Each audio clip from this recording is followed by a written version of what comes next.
Aku mau cerita. Jadi aku kan jalan di suatu tempat, terus aku ketemu seseorang. Dia itu menyapa. Dia nyapa nih kayak, "Hai, mampir," gitu. Habis itu kan aku berhenti. Yang nggak mampir sih, cuman berhenti. Tapi cara dia berkomunikasi, melontarkan kata-katanya itu dia seolah-olah tidak mempunyai ilmu tentang komunikasi yang baik. Jatuhnya ya sok asik dan kepo ya, kepengen tahu urusan orang lain. Contohnya kayak gini, kamu orang mana, namanya siapa, itu kan masih benar. Tapi setelah itu dia sok akrab, sok asik, kamu kerja di mana, kuliah di mana, sudah lulus, udah skripsi, kan kayak gitu, udah punya pacar, kapan nikah, kapan punya anak. Menurut aku itu kurang tepat untuk dikatakan sebagai orang yang ramah, karena larinya itu malah ke pengen tahu urusan orang lain. Kalau kayak gitu ya kita berhak dong kalau nggak jawab atau kita tinggal pergi, karena kan itu sudah ke arah ke privasi ya, atau hal-hal pribadi kita. Ada beberapa orang Indonesia yang bertindak seperti itu, malahan di waktu kita kenal pertama kali. Menurut aku cara berkomunikasi seperti ini kurang tepat, dan ini harus diluruskan dan berhenti sampai di sini. Karena kalau misalkan ini menjadi suatu kebiasaan, ini akan turun temurun. Cara komunikasi ini tidak tepat, ini akan turun temurun kepada generasi-generasi berikutnya. Hal-hal seperti ini, pertanyaan-pertanyaan ini sebenarnya tidak sopan dan tidak harus untuk diutarakan. Karena masih banyak cara-cara orang yang ramah dengan cara berkomunikasi yang baik. Karena aku punya teman dari luar negeri, dia itu kan bule ya. Aku jarang sekali berkomunikasi, yang mana ketika kita pertama kali bertemu, berkenalan, itu jarang menanyakan hal-hal seperti privasi. Contoh, umur kamu, agama kamu, kapan menikah, kamu punya pacar, kamu sudah bekerja di mana, penghasilan kamu berapa, gaji kamu berapa, itu tidak ada ketika kita bertemu dengan orang asing. Tapi sayangnya, orang Indonesia, beberapa orang Indonesia, tidak semua, sering berperilaku yang dia pikirkan itu dia ramah, ternyata cara komunikasinya itu tidak benar, dan itu harus diluruskan. Sadar, ya, apa yang diutarakan kamu kepada orang lain, apakah itu menyakiti perasaan orang lain atau tidak. Contoh, ketika kamu menanyakan seseorang, contoh, dia sudah menikah dan dia mempunyai, kita sebut masalah, dia tidak bisa mengandung atau dia tidak bisa mempunyai anak. Ketika kamu tidak memikir dua kali pertanyaan yang kamu utarakan, kamu sudah nikah, kapan punya anak? Ya kan? Kepada orang yang secara biologis tidak bisa melahirkan, coba bayangkan hati mereka seperti apa. Dia bisa aja balas dengan kata-kata yang menyakitkan untuk kamu, tapi dia memilih untuk diam. Tapi padahal dia menyimpan rasa sakit, rasa yang menyakitkan dari pertanyaan-pertanyaan kamu yang tidak dipikir dua kali. Kalau kamu tidak bisa berkomunikasi dengan baik, mending diam aja deh. Nggak usah nanya-nanya, nggak usah nyapa-nyapa orang. Karena mulut kamu itu ya bisa nyakitin orang. Jadi ya kalau belum tahu cara berkomunikasi yang baik, cara ramah yang baik, yang benar itu gimana, mending diam aja. Mungkin kalian pernah ngerasain, ada nih seseorang yang nanya, anak kamu kan udah lulus nih, kerja di mana, gitu kan, posisinya. Seharusnya kalau misalkan ada orang yang kayak gitu, kalau dia tahu cara berkomunikasi yang baik, dia harusnya nyiapin pekerjaan kalau dia nanya ke seseorang kerja atau belum. Tapi ternyata tujuan dia itu untuk membanggakan anaknya sendiri. Ada hal seperti itu. Kayak, oh belum kerja ya, anak aku udah kerja loh, dia jadi manajer, punya otak yang sehat. Ya siapa yang mau tahu, dia urusan dia mau jadi manajer kek, mau jadi CEO kek, terserah. Aku pribadi, aku nggak pernah berkompetisi atau berlomba dengan siapapun itu. Aku berlomba dengan diri aku sendiri, menjadi seseorang yang lebih baik ke depannya. Karena gini guys, kalian pernah nggak sih mikir, ada kan orang yang terlahir di dunia ini tuh, menurut aku, ada yang dilahirkan sebagai pewaris dari orang tuanya, dari kekayaan orang tuanya. Ada yang dilahirkan sebagai perintis, di mana ya dia tidak dilahirkan tidak mendapatkan harta atau warisan dari orang tuanya. Dia membangun karir dari nol, itu namanya perintis. Kalau ya enak, kalau kamu dilahirkan sebagai pewaris, ya udah kamu mendapatkan warisan dari kekayaan orang tua kamu, terus kamu membangun usaha, ya udah ada modal. Tapi bayangkan, untuk mereka yang dilahirkan sebagai perintis, yang dimulai dari nol, meniti karir dari nol, berproses menuju atas, itu ya enggak segampang yang kamu pikirkan. Jadi jangan pernah memandang, underestimate, memandang rendah orang kalau kamu belum tahu bagaimana perjuangan orang itu. Untuk kalian yang nanya ke teman-teman kalian atau siapapun itu, kalau nanya, kamu udah kerja, kamu harus nyediain pekerjaan buat dia. Jadi ketika kamu nanya, kamu udah kerja, aku belum kerja nih, yuk kerja sama aku, ada lowongan nih. Kayak gitu yang bener tuh, kayak gitu cara komunikasi yang bener tuh kayak gitu. Balik lagi, cara pemahaman dia itu kurang, dan dia tidak tahu cara komunikasi yang benar, dan salah kaprah ramah itu seperti apa. Ada orang yang tiba-tiba ke kamu nanya seperti ini. Ya kamu misalkan udah punya pasangan atau belum, ya terserah kamu. Misal kayak gini, kamu kapan nikah? Kalau nanya kayak gitu, seharusnya kamu kapan nikah? Belum punya dana nih. Nah, dia yang nanya itu harusnya dia yang memberikan dana. Itu baru bener.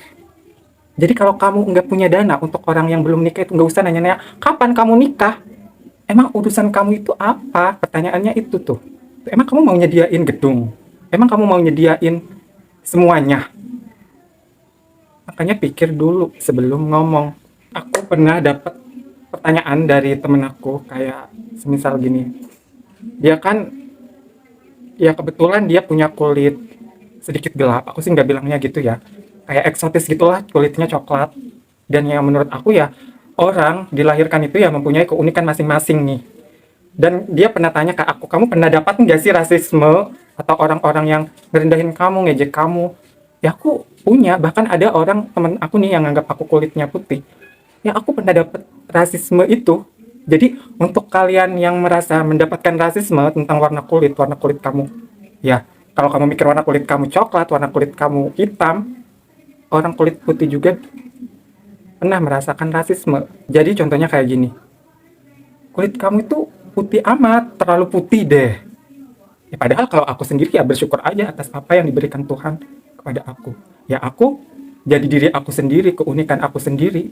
Bahkan itu yang bilang bukan orang luar negeri, ternyata dia orang Indonesia yang bilang kayak gitu. Jadi kalau tanya nih, kalian yang mau keluar negeri nih, takut dirasisme orang, lihat aja di negara kita sendiri banyak orang Indonesia, tidak semua, tapi ada orang Indonesia yang melakukan rasisme terhadap orang sesama orang Indonesia.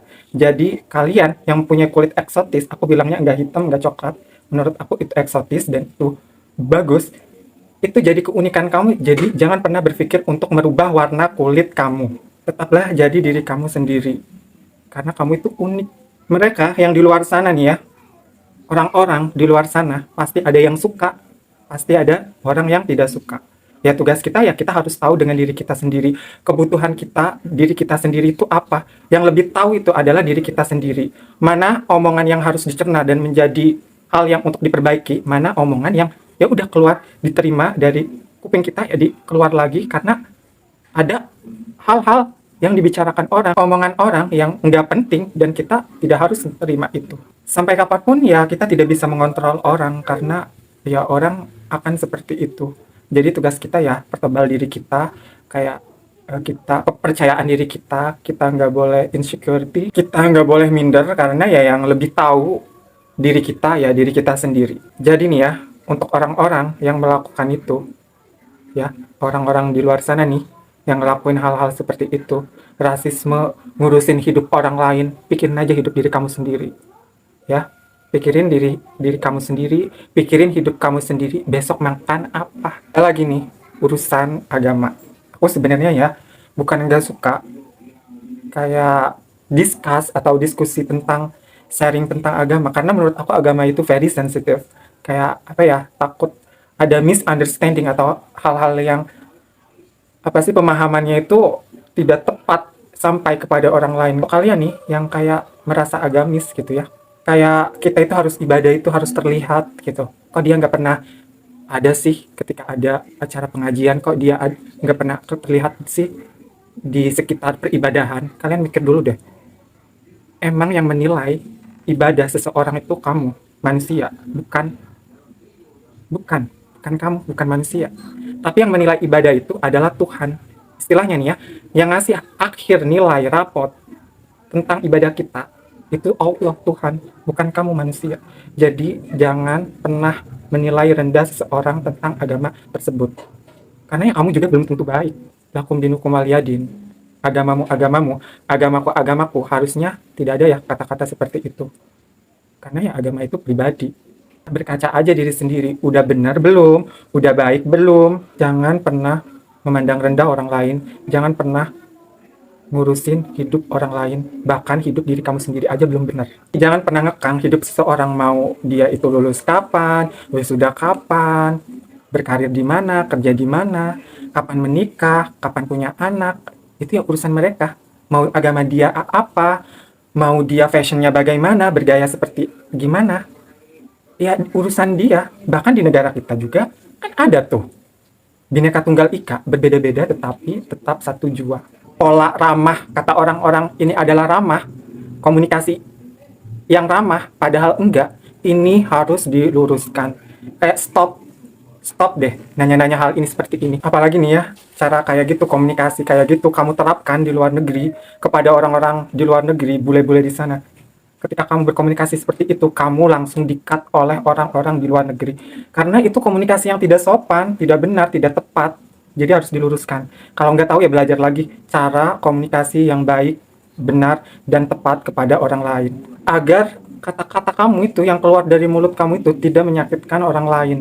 Kalau kamu tidak ingin disakiti, ya kamu jangan pernah nyakitin perasaan orang lain. Banyak dialog atau cara komunikasi yang baik kalau kita mau untuk mempelajari. Jadi stop menanyakan hal-hal pribadi kepada orang lain. Terkecuali kamu ya mau membantu dia, ada niatan untuk membantu dia, ya silakan, itu kan hal yang positif. Tapi kalau misalkan kamu hanya sekedar ingin tahu, kepo, sok asik, kepingin tahu urusan orang lain, stop, itu tidak baik dan tidak benar. Lo nggak boleh ngekang seseorang hidup di Indonesia ini diatur dengan pandangan-pandangan orang lain. Kayak kita nih nggak bisa mengekspresikan hidup kita di negara kita sendiri. Jadi jangan pernah ngekang hidup orang lain. Kalau dia melakukan hal-hal yang positif, tidak merugikan dirinya sendiri dan orang lain, kenapa kamu harus mengurusi hidupnya? Orang mempunyai privacy atau hal-hal pribadi yang tidak harus diutarakan kepada orang lain. Kalau kamu nggak bisa nih, cara ramah yang baik, cara berkomunikasi yang baik, cara berbicara yang baik, kalau kamu nggak tahu, lebih baik kamu diem. Belajar lagi cara komunikasi yang baik, jangan sok asik, jangan malah jadi ngurusin hidup orang lain. Stop, itu nggak benar. Jangan pernah menonton konten-konten yang tidak benar dan tidak tepat. Carilah dan tontonlah konsumsi konten-konten yang benar dan tepat, sehingga yang kamu contoh adalah hal-hal yang positif, benar, dan tepat untuk kamu. Kita harus mempunyai boundaries atau batasan-batasan pada hidup kita dan juga prinsip dalam hidup kita. Karena kita hidup bukan dari pemikiran-pemikiran orang lain. Bukan. Kita harus tahu bahwa kita itu adalah berharga. Karena kita tidak hidup atas apa yang orang lain pikirkan. Dan kita tidak punya kontrak untuk membahagiakan semua orang. Tetap fokus kepada diri sendiri dan improve yourself menjadi seseorang yang lebih baik ke depannya. Masukan atau komentar maupun pendapat orang lain yang positif, kita jadikan hal itu untuk menjadi diri kita menjadi lebih baik sebagai masukan agar kita menjadi orang yang berkembang ke depannya. Dan jangan pernah menerima atau mengingat hal-hal negatif dari orang. Perkataan orang-orang yang negatif lebih baik kita buang saja, karena itu tidak penting. Hargai dulu orang lain kalau kamu ingin dihargai. Kalian pernah nggak sih guys, ada kisah yang seperti itu? Mendapatkan pertanyaan yang orang lain anggap dia ramah, berperilaku ramah, tapi bukan. Kalian pernah nggak ngerasain seperti itu? Aku tunggu di kolom komentar ya. Kita lanjut lagi sharing di kolom komentar. Saya tunggu sekarang. Semoga video ini bermanfaat. Terima kasih sudah menonton. Sampai jumpa di video berikutnya.